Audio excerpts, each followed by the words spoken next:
xirmada labaad feerka la yiraahdo lower jab waxaanu ku dhacaa caloosha waxaana u shiishaa toosin awood limintiisuna waa inaad madaxa feerka rogtaa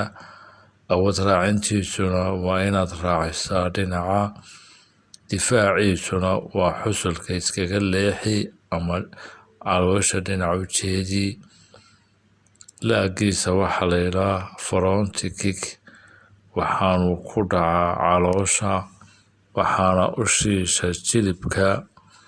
awood limintiisuna waa markuu ku dhacood ka soo goysid awood raacintiisuna waa dhabarka ood raacisid difaaciisuna waa gacanta ood iskaga leexisid ama dhinacood uga joogsatid